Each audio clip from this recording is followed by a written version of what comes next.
At this time, I have the honor to present to you the moral leader of our nation.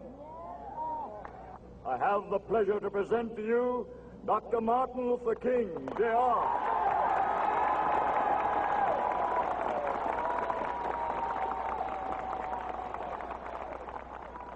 I am happy to join with you today in what will go down in history as the greatest demonstration for freedom in the history of our nation.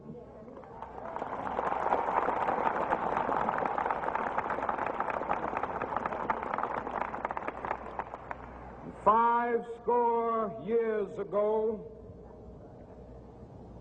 a great American in whose symbolic shadow we stand today signed the Emancipation Proclamation. This momentous decree came as a great beacon light of hope to millions of Negro slaves who had been seared in the flames of withering injustice. It came as a joyous daybreak to end the long night of their captivity. But 100 years later, the Negro still is not free. 100 years later, the life of the Negro is still sadly crippled by the manacles of segregation and the chains of discrimination. 100 years later, the Negro lives on a lonely island of poverty in the midst of a vast ocean of material prosperity. 100 years later, the Negro is still languished in the corners of American society and finds himself in exile in his own land. And so we've come here today to dramatize a shameful condition. In a sense, we've come to our nation's capital to cash a check. When the architects of our republic wrote the magnificent words of the Constitution and the Declaration of Independence, they were signing a promissory note to which every American was to fall heir. This note was a promise that all men, yes, black men as well as white men, would be guaranteed the unalienable rights of life, liberty, and the pursuit of happiness. It is obvious today that America has defaulted on this promissory note insofar as her citizens of color are concerned. Instead of honoring this sacred obligation, America has given the Negro people a bad check, a check which has come back marked insufficient funds.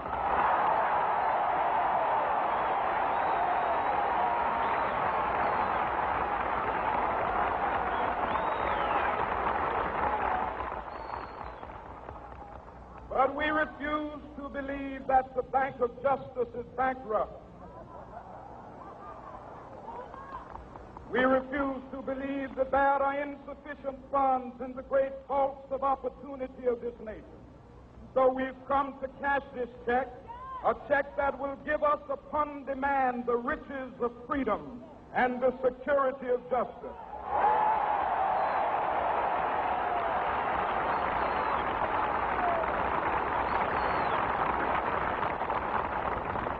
We have also come to this hallowed spot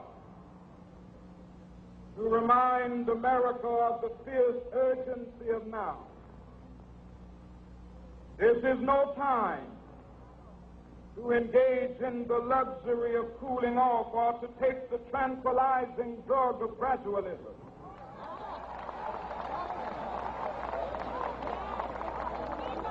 Now is the time to make real the promises of democracy.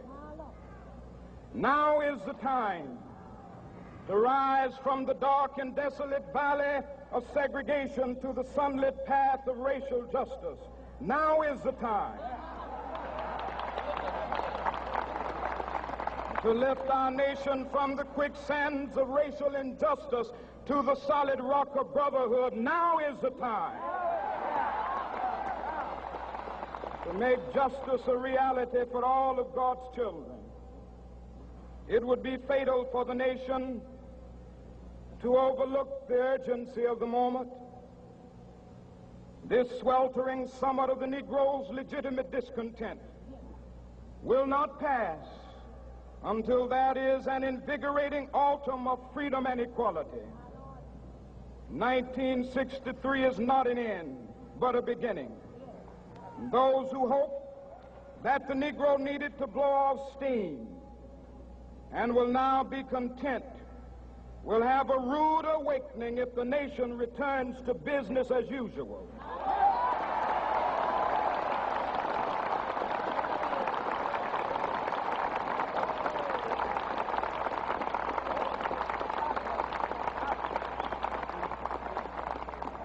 There will be neither rest nor tranquility in America until the Negro is granted his citizenship rights. The whirlwinds of revolt will continue to shake the foundations of our nation until the bright day of justice emerges. But that is something that I must say to my people who stand on the warm threshold which leads into the palace of justice. In the process of gaining our rightful place, we must not be guilty of wrongful deeds. Let us not seek to satisfy our thirst for freedom by drinking from the cup of bitterness and hatred.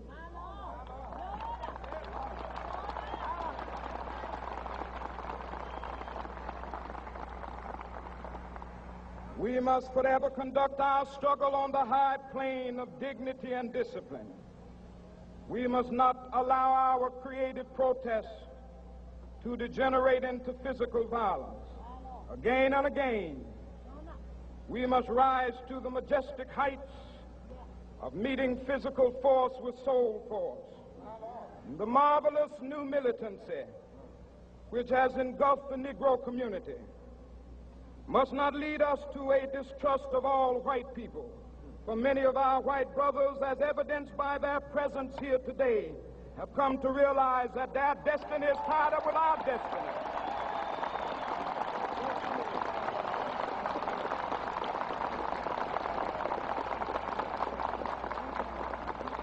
And they have come to realize that their freedom is inextricably bound to our freedom. We cannot walk alone. And as we walk, we must make the pledge that we shall always march ahead. We cannot turn back.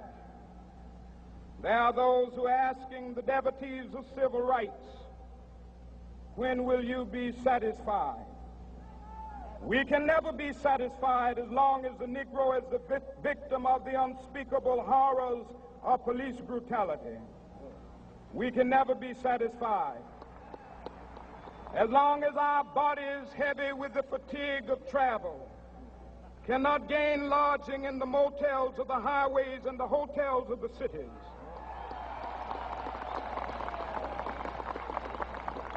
We cannot be satisfied as long as the Negro's basic mobility is from a smaller ghetto to a larger one.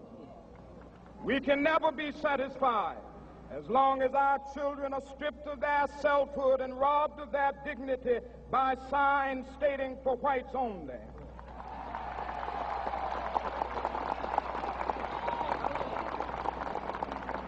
We cannot be satisfied as long as a Negro in Mississippi cannot vote and a Negro in New York believes he has nothing for which to vote.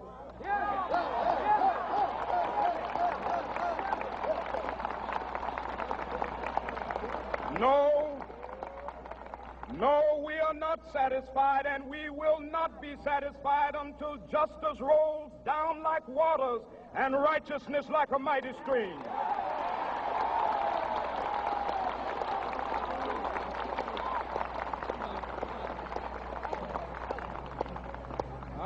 not unmindful that some of you have come here out of great trials and tribulations. Some of you have come fresh from narrow jail cells. Some of you have come from areas where your quest for freedom left you battered by the storms of persecution and staggered by the winds of police brutality. You have been the veterans of creative suffering. Continue to work with the faith that unearned suffering is redemptive. Go back to Mississippi. Go back to Alabama. Go back to South Carolina. Go back to Georgia. Go back to Louisiana. Go back to the slums and ghettos of our northern cities. Knowing that somehow this situation can and will be changed. Let us not wallow in the valley of despair. I say to you today, my friend,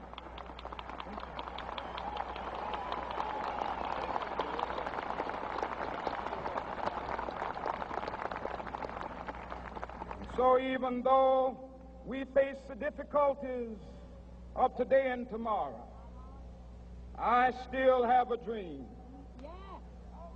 It is a dream deeply rooted in the American dream. I have a dream that one day this nation will rise up and live out the true meaning of its creed.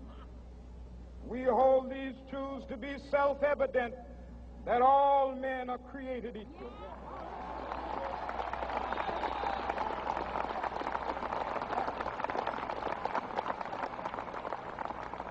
I have a dream that one day on the red hills of Georgia, the sons of former slaves and the sons of former slave owners will be able to sit down together at the table of brotherhood. I have a dream that one day,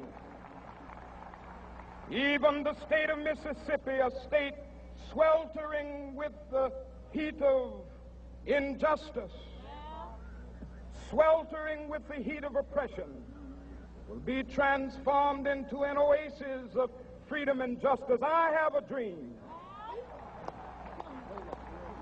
that my 4 little children will one day live in a nation where they will not be judged by the color of their skin, but by the content of their character. I have a dream today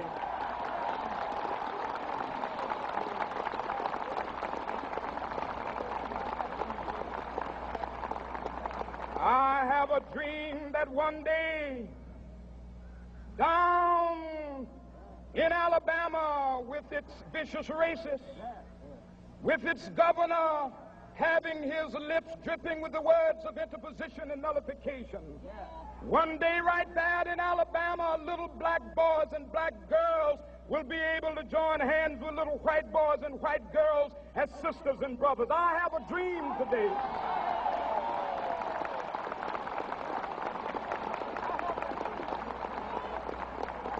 I have a dream that one day every valley shall be exalted, and every hill and mountain shall be made low, the rough places will be made plain, and the crooked places will be made straight, and the glory of the Lord shall be revealed, and all flesh shall see it together.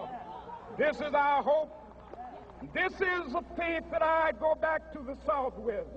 With this faith, we will be able to hew out of the mountain of despair a stone of hope. With this faith, we will be able to transform the jangling discords of our nation into a beautiful symphony of brotherhood. With this faith, we will be able to work together, to pray together, to struggle together, to go to jail together, to stand up for freedom together, knowing that we will be free one day. This will be the day. This will be the day when all of God's children will be able to sing with new meaning, "My country, 'tis of thee. Sweet land of liberty, of thee I sing. Land where my fathers died, land of the pilgrim's pride. From every mountainside, Let freedom ring, and if America is to be a great nation, this must become true. And so let freedom ring from the prodigious hilltops of New Hampshire. Let freedom ring from the mighty mountains of New York. Let freedom ring from the heightening Alleghenies of Pennsylvania. Let freedom ring from the snow-capped Rockies of Colorado. Let freedom ring from the curvaceous slopes of California. But not only that, let freedom ring from Stone Mountain of Georgia. Let freedom ring from Lookout Mountain of Tennessee. Let freedom ring from every hill and molehill of Mississippi, from every mountainside. Let freedom ring, and when this happens, and when we allow freedom ring, when we let it ring from every village and every hamlet, from every state and every city, we will be able to speed up that day when all of God's children, black men and white men, Jews and Gentiles, Protestants and Catholics, will be able to join hands and sing in the words of the old Negro spiritual, free at last, thank God